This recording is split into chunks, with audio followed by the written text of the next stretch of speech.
Following program is intended for mature audiences.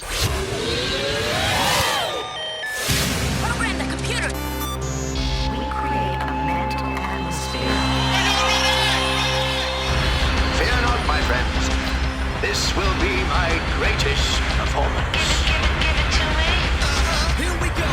We came, we saw, we kicked it. Oh, we kicked it right into Thanksgiving holiday. That's where we're at. The holiday season, I guess we can declare it. Yeah. Originally starting. Yeah.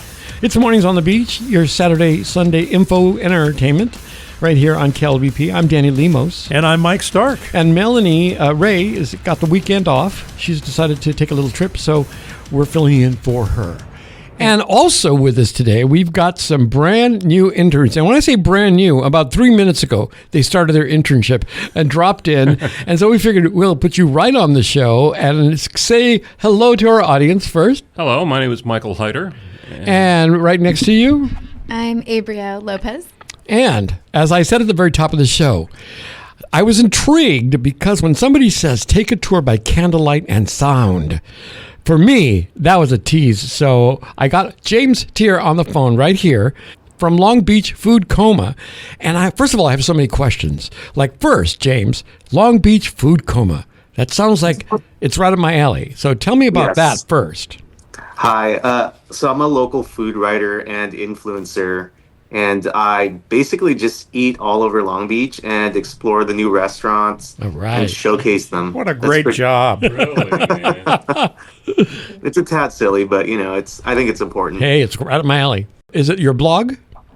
Correct. You can find me on Instagram. That's my biggest platform. Okay. I have about 95,000 followers. Most of them are Long Beach locals. And yeah, it's just, I go around town. I showcase the best places in the city, and the goal is just to uplift, That's great. Well, I have a challenge right now. What's on the top of your mind? The first thing that comes to mind is one of the hot places you want to say or recommend. Okay, immediately off the top of my head, Amatoli, Nona Mercado, Due Fiori, Selva. I could keep going. Oh my goodness! So out of those four, I've been to only one, Amatoli, and yeah, it's fantastic. I've been to Do Florida. It's excellent. Really? Yeah. Oh, that's great. But you're here today to talk about this tour that's happening on Sunday. Right. And it is of some underground historic places in Long Beach. That is correct. Tell me about it.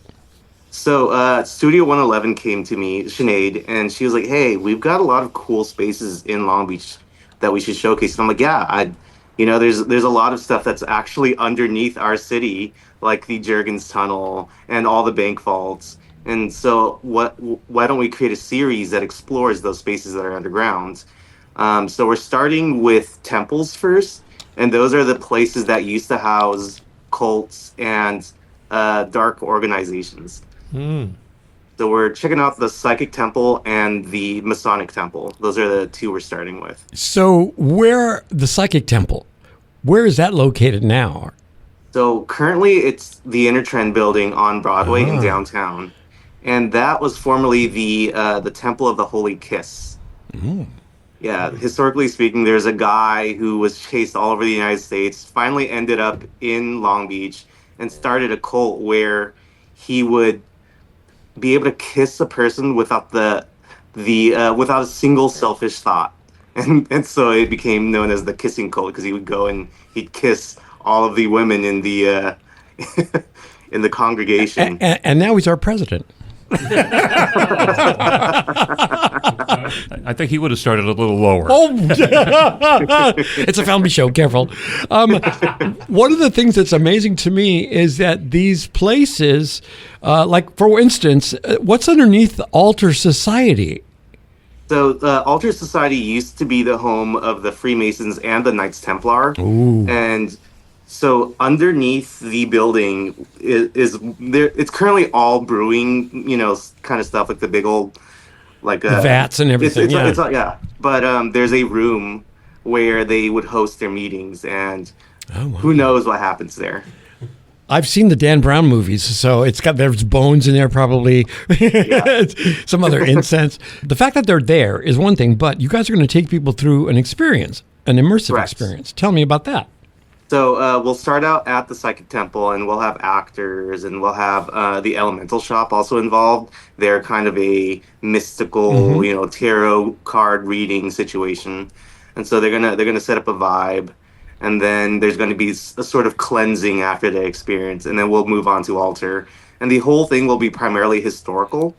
But there's a little bit of mysticism. There's a little bit of weirdness. It sounds like fun. I went to a seance on the Queen Mary way back about a year and a half ago when they first started reopening.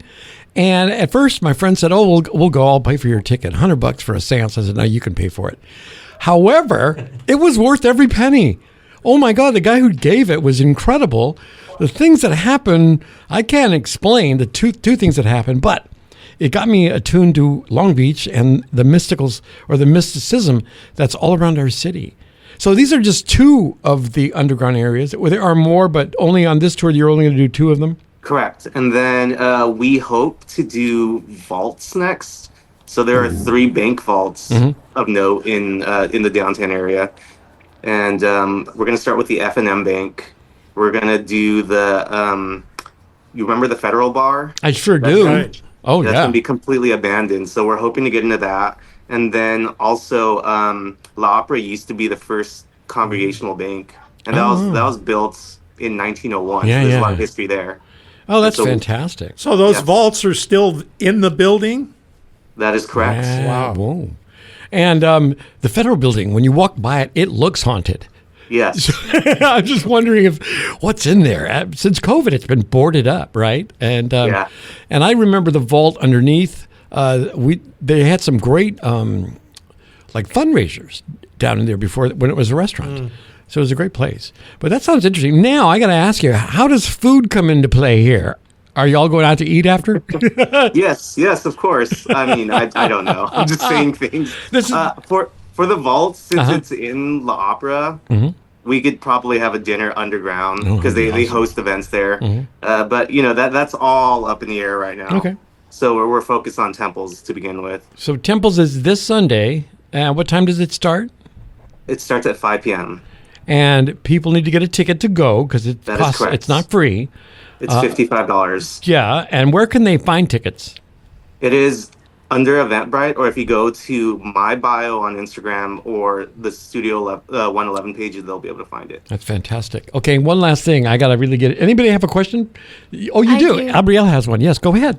I just, I'm curious about how you gained access along with Studio 111 to all of these Good historical question. sites. Did you break in? Yes. Yeah, I'm pretty crafty with, Wow. a little pin. I can lock You pick can most unlock things. something, yeah. That's wild. Yeah, how did you that's- guys? It's just we have a wide network, and so we talk Mm-hmm. to the right people, and it kind of came together. We know Sinead. She didn't mention it. But we'll have to go on the tour on Sunday. Yes. That would be awesome. If you're listening, that is this Sunday. And if you're listening on Saturday, that's tomorrow. If you're listening on Sunday, it's today. But take advantage of the things like this that are around Long Beach.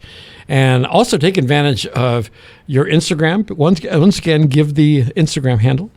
LB as in Long Beach, Food Coma. I wish I had thought of that. That's a good handle. Absolutely. And now I'll just ask for one thing. Adalberto's closed on 7th Street in Walnut. Right. And that was my go-to every single Monday.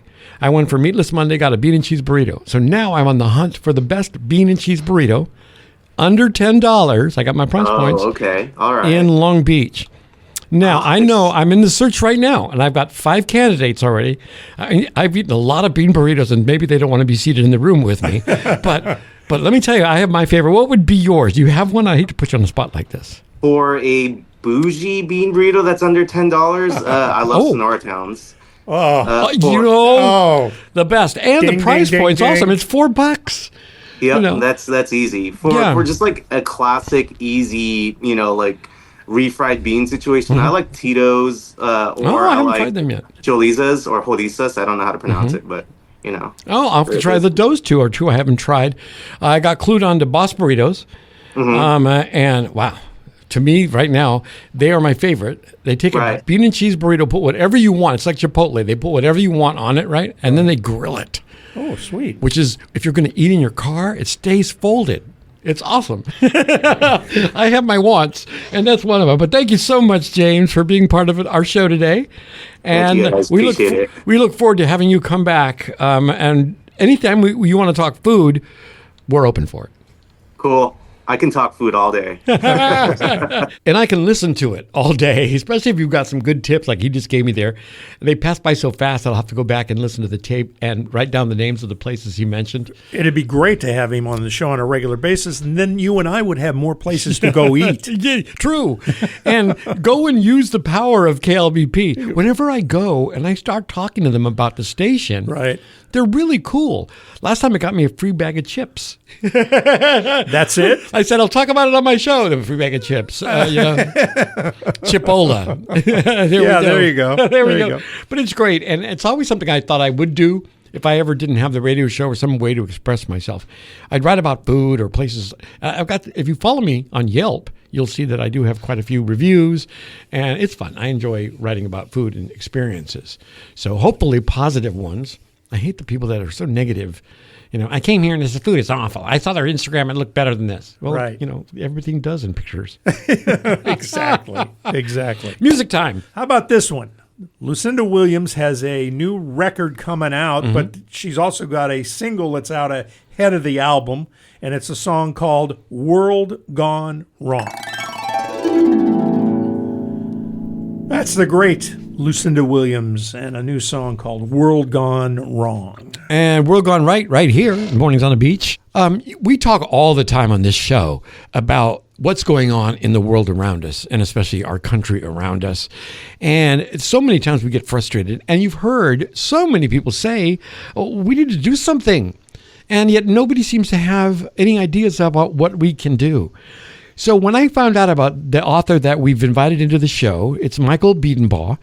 He's written a book, and the book is about solutions for this. It's called Reviving Our Republic, 95 Theses for the Future of America. Welcome to the show, Michael. Thank y'all so much. It's a pleasure to be here. I appreciate it. So obviously, if you're going to be on the air and talking about, like, these are my ideas for how we can solve what's going on in our country to revive ourselves, first we want to find out a little bit about you. So tell us about your past. Well, I grew up on a farm in rural South Carolina, right near the middle of the state, on a farm that my great-grandfather first bought within a mile of my Revolutionary War ancestor. So I grew up with a sense of place all my life, with the stories my grandmother told me that her grandfather told her about when Sherman came through and poisoned all the meat. And, history was alive for me. And I've always been fascinated with what was. And that led me to go into a lot of different things in my life. But, before I could get to my passions, I had to deal with the reality of a college dropout and not knowing what I want to do. So I joined the Navy and was there for 5 years. Oh, wow. And then I got out and met my first wife, and we ran a international marketing company and grew for 15 years. Out of New York, LA, and I was so happy I had its headquarters in little old Prosperity, South Carolina, branch office, New York, and LA. So we did that, then unfortunately divorced, but that brought my new life to be head of Preservation South Carolina. And I spent 15 years saving places that were dilapidated. Oh, no kidding. Yes, all over the state. And honored to be able to have the governor of the state give me a Palmetto Award, which was a civilian award for service to the state to save communities and such. And that was my passion. And so once I retired from that, and my knowledge of history showed me that we were starting to go down a dark path. And not just because of the past 4 or 8 years. I've watched this slippery slope of our nation drift away from the moorings of our founding documents, of our founding energy and intention, and turn into a nation that our founding fathers wouldn't recognize. And so the past 4 or 5 years I've been working on this concept, and I took George Washington's farewell address. So, wow. Everybody knows the story of Franklin walking out saying, "A republic if you can keep it," when someone asked what type of government they created. Right. So the farewell address was basically Washington, after being in office for 8 years, realized, oh my goodness, here's things we have to be careful of. And he gave a farewell address. Hamilton helped him write it. And it created points that we had to be careful of. Well, I saw that those points have been ignored for decades. And I just took them and distilled them down into 40 policy points with 50 supporting arguments of why these points are important. That's why I ended up with 95. And I'm also kind of channeling Martin Luther's call for reform of the Catholic Church in the 16th century. So I thought, well, here we are trying to reform the federal government in the 21st century. You bet.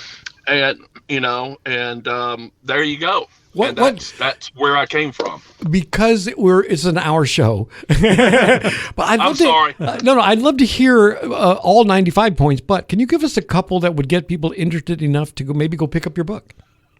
Well, thank you. So I broke it down into 4 sections. Mm-hmm. Washington's address has 3 sections, which is about the false patriotism and party rancor and corporatized parties, fiscal responsibility, and then foreign entanglements. That was his 3 main items. I added in a 4th, corporate, global corporation and corporate monopolization of our society.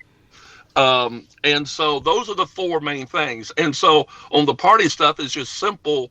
I call it simple, but we've drifted away and we don't think it's normal, but it should be limiting the power of representatives and not letting them be their lifetime appointments. Here. Yep. So term limits. The only people that can donate money to a campaign are the individual citizens who can vote for them. I'm with that. 100%. Right? Yeah. I mean, when I ran as an independent in Congress, and I was astonished at my opposition being able to raise $900,000, and half of it came from out of the district. Right. And from national interest groups and PACs who wanted her to be their voice in Washington. And so many people would agree with you now. That tide is beginning to turn in that direction. So well, it is. And the thing is, when I ran as an independent, I had as many liberal folks as conservative folks in the room agreeing with 80% of everything I was saying. Right. Right. It makes sense. Yeah, so there's a bridge here. On the issue of foreign entanglements, it's basically about the concept of how we declare war. How should that happen? Should it be on the whim of one man, and which is not in the Constitution? It should be a congressional declaration. And also have as much a stance in neutrality as possible. Now, that doesn't mean isolationism. Because what I counter when people say that's isolationist, I say, well, what we have now is, because of our adherence to a certain group of nations around the world, blind adherence, I believe, we have isolated ourselves from the other 2/3 of the nations in the world. And we have to stop that trend. Yeah. If we're going to have influence, we have to be objective observers and bring our wealth and power to help other nations, and not assume the only way to fix them is to send tanks and bombs. Yeah. So let me ask you, it sounds like this is a really well-written, thought-out theory, but how do we turn it around in reality? How do we make your points real in 2025? Well, I see it more. Hopefully, we can make it real in 2026. That's a great way to put it. You're right. 2026. In fact, I created a Project 2026 Oh, right. to counter Project Awesome. 2025. Awesome. I love it. Because in Project 2025, they saw the issues, but instead of trusting the genius of our founding checks and balances and individual liberty, it's more, we're messed up and we need a strong executive to ensure everybody thinks the same way. And that's just not how our nation has ever worked. Right. And that's a recipe for disaster. Yeah. So I say, listen, this is about trusting the faith in what the founding fathers had faith in us having faith in each other, allowing people to have liberty without feeling like they're abridging on us individuals. Right. And have it from bottom up. And so I'm just hoping, and thank y'all so much for having me on. I'm just spreading the word and hoping, some folks will pick this up. My book, because of wonderful broadcasts like y'all have been interviewing me on Amazon, I am now in the top 20 of political civic books. Sweet. Out there on Amazon.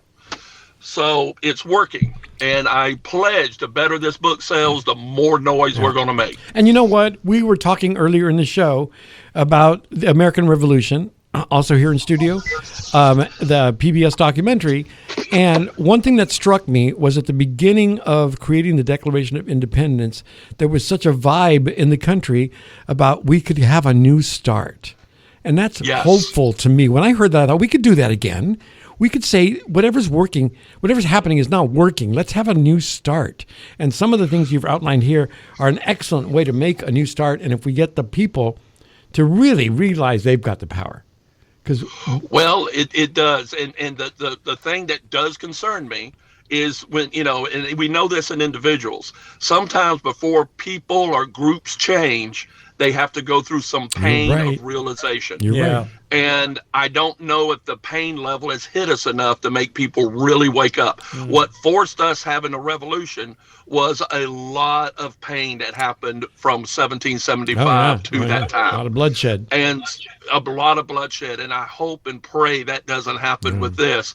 But I do know it's going to take a lot of intention from people to realize it's time we do that.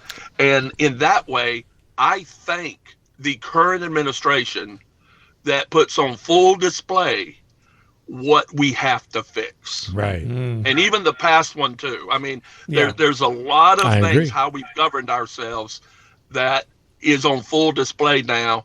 And what I've tried to do is just give a recipe book for when people are able to stop and go, okay, we need to do something.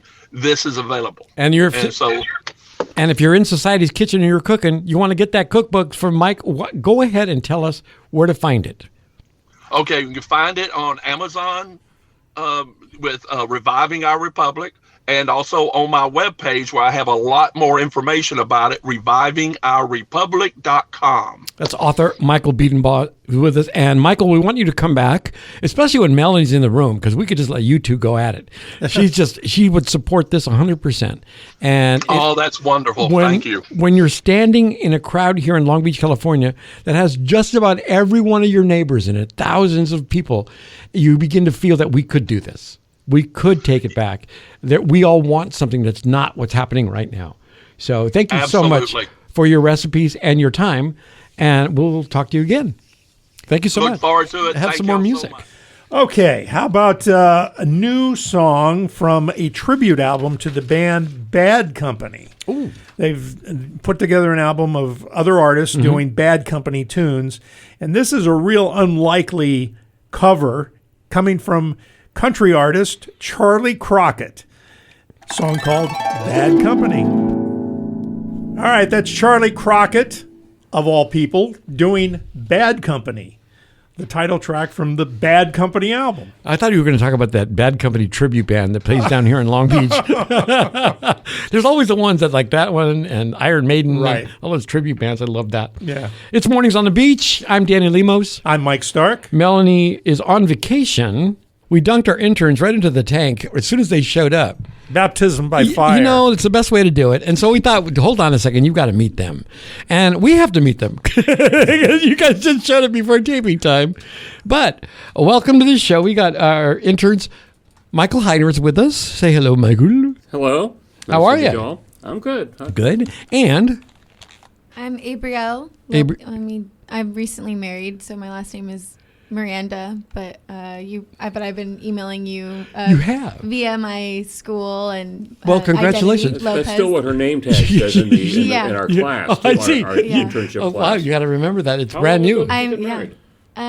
Since May. Yeah. Oh. Wow. Newlyweds. Yeah. Uh-huh. Yeah, it's There is a certain glow about her. You know? Oh, thanks, guys. I think that's natural. How long have you been married? Since May. Since summertime.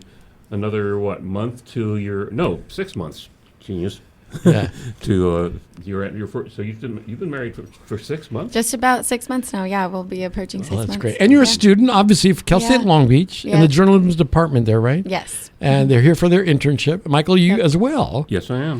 But most likely for different reasons, right? Because you don't look like... I'm finishing a degree that I started in 1972. No kidding. I have not been going that entire time. Of There course. have been times that I've taken off for jobs or finances or whatever.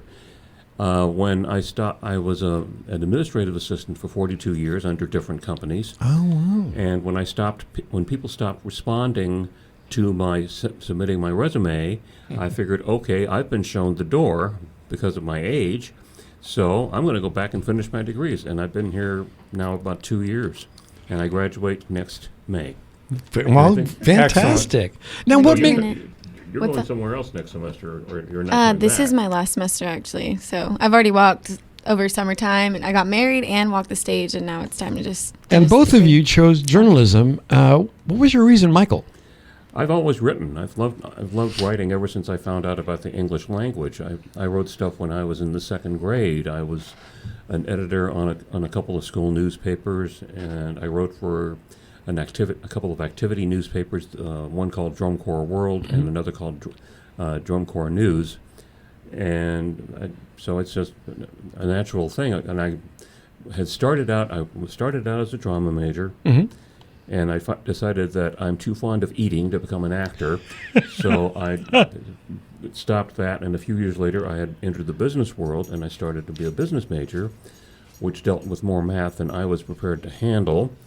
And that just sort of fell apart. And so when I came back on my own time, it was like, do something you love. And that's journalism. Oh, that's great. It's not easy by any stretch of the imagination. The time demands are insane. Yeah. It's like if I wanted to do it... Especially if you're working for two different publications at the same time, like I am currently. I'm working for both our lifestyle magazine, Dig, and our paper, the Long Beach Current. And you want to talk about full-time. Oh, plus, I've got other classes that I have to deal with. So. And Brielle?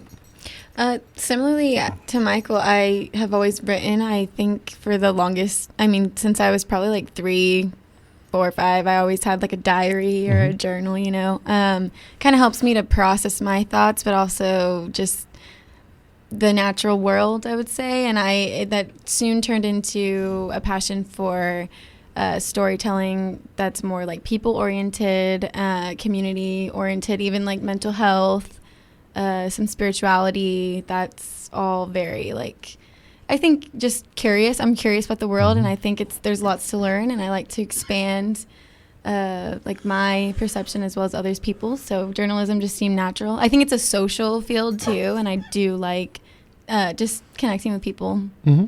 That's great. Well, you'll get a chance to do that here, especially, and it's nice to hear about storytelling because that's the focus of what we're doing here on the radio station. As there's maintaining a local focus, a natural local focus. Are you planning on doing it professionally? Are you pursuing a career in journalism? I would like to, but at this point, I've been on off and on in college for about 10 years now, so I want to finish what I started. But I would love for it to lead to some type of career. I don't know. There's lots of things that I've learned I can do, as far as broadcast, podcasting. I'm great at reporting and writing, and so. I think as long as you're passionate about something and you're able to communicate your passion to other folks, they'll respond to you. Yeah. How are you about being face-to-face with folks? Because that's something I've noticed in the last couple of years. It's become a little increasingly difficult for folks, especially younger folks. I don't mean to be demeaning, but younger folks find it harder to be face-to-face. You're totally right. I've noticed the same thing. And you can't get a story unless you start talking to people. Yeah. So hopefully that's going to be one of the focuses of our internship is to get out there and get those stories. I'd love to. And you'll hear about them here on the station, hopefully. Yeah. Same thing. But Mike, you have more experience doing that?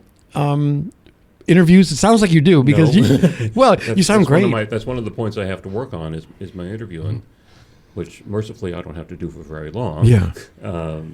But that is something because I'm not a real forward person. So to walk up to somebody and start asking them questions is a little foreign. It's very foreign to me, actually. Yeah, and it is for me too. It's not something I do easily. Sound like it the way you talk. But I think of what it is. I step right through my fear, right? Because the first time I approach somebody, it's like, what are they going to do if they say no? But when they find out that you really do want to hear what they have to say, then you can't shut them up. Yeah. But because people do want to talk, but they're. And this is sad to say, a little afraid of being assaulted in the street. Who's coming? What do you want? That kind of thing. When you pierce that, you really do find that people do want to talk. Yeah. And that's going to be the focus of a project that we're doing here on the radio station to find out what people out there really think, right? From them to you as a listener. Right away, I'd like to be able to find out what's your pulse on X, Y, and Z. Right now, I'd love to know what people think about taking out the self-service checkout lanes. Do they not care about it? Maybe some people don't. Maybe they do. Or maybe it's a non-issue. I'd love to find out because it's making the news, here in Long Beach especially, about Vons.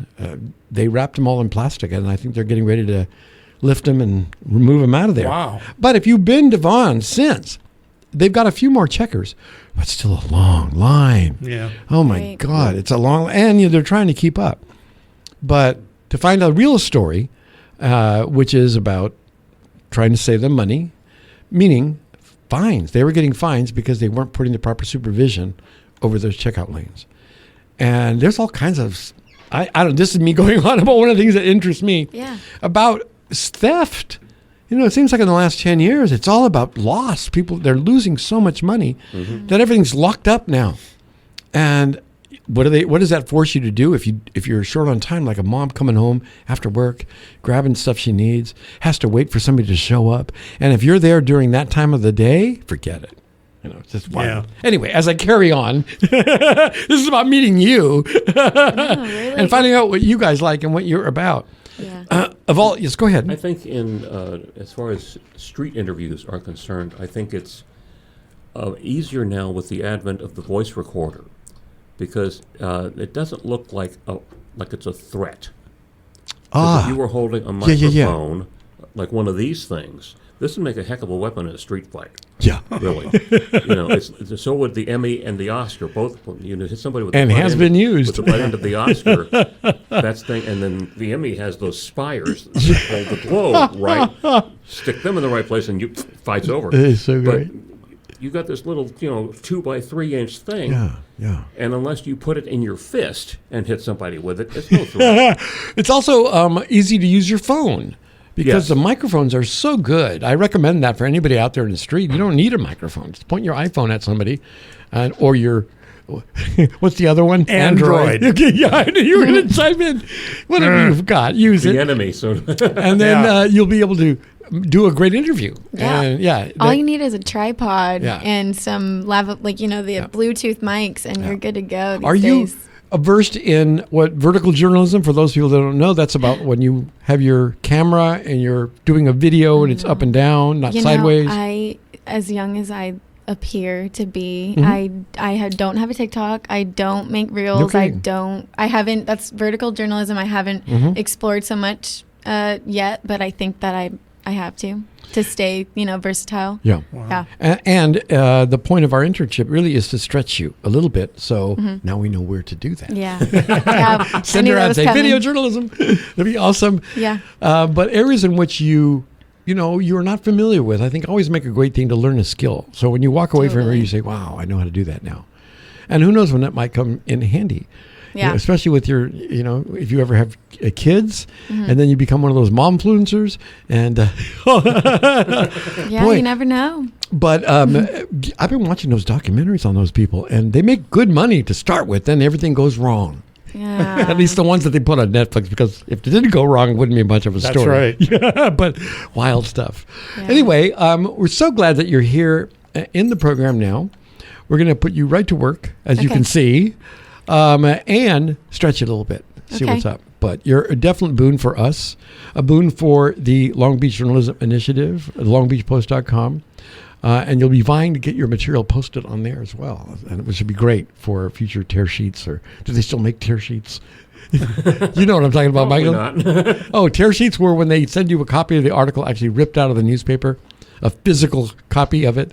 Yeah, now that I think What's it's all a newspaper? Yeah. I don't get copies of corrected articles from my editor. No kidding. Not fun. Dig Magazine, a good tradition over there. And the LB Current, which I take some getting used to. I'm a Dilly 49er guy going back to that generation. Yeah. But as far as what you're reporting on, are you reporting on things that are on campus or off or both? A little bit of both. I've written articles on. We had a master class, a piano master class a few weeks ago.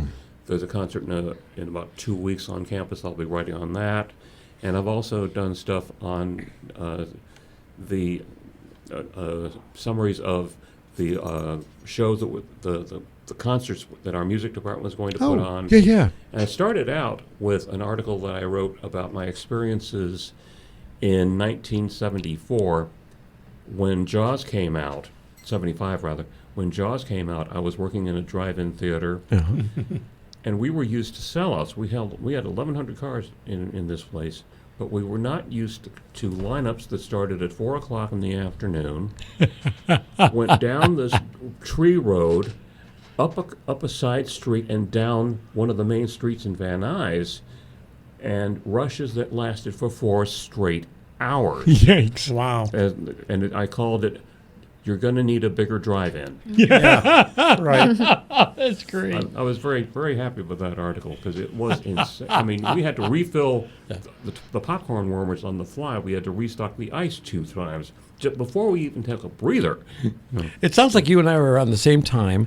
I started my elementary school newspaper. Remember the old Veloxes you had to crank and the purple ink? Those, sure. And I found one that I had tucked away, and I thought, and I didn't remember that. I thought my memory is that we all did it together. But my name is on everything, copy edited by, printed by, all this. I mean, good Lord. I was ambitious. That's awesome. Yeah. Yeah, but what happened to that guy? Somebody pointed out when Fast Times at Ridgemont High came out that they get handed out these test papers, and they would immediately put the paper to their nose and inhale. Yeah, right. Remember that? The odor of that ink. Yeah. Of that if you're fluid, a certain age, you remember, probably, or maybe you still remember. You probably get stoned off that stuff. Oh yeah, really. No, I would imagine so. Yeah. It came in those big cans like liquid lighter fluid. Right. And about as dangerous. Oh too, yeah. I think. Oh Probably. yeah, I'm sure. But they let us play with it. We were in second grade. A different time. It's one way to get rid of it. But you guys, you don't like. I really want to welcome you to the station, and we're running out of time for this segment, so I will say that we'll look forward to you contributing to our show or our station with either feature reports or some news reports. We'll get to it on the program, but so happy that you're here, and thanks for being here and being game today to jump right in. Yeah. Thank Thanks you for very having much. us. Glad to be here. Beautiful. Same. All right.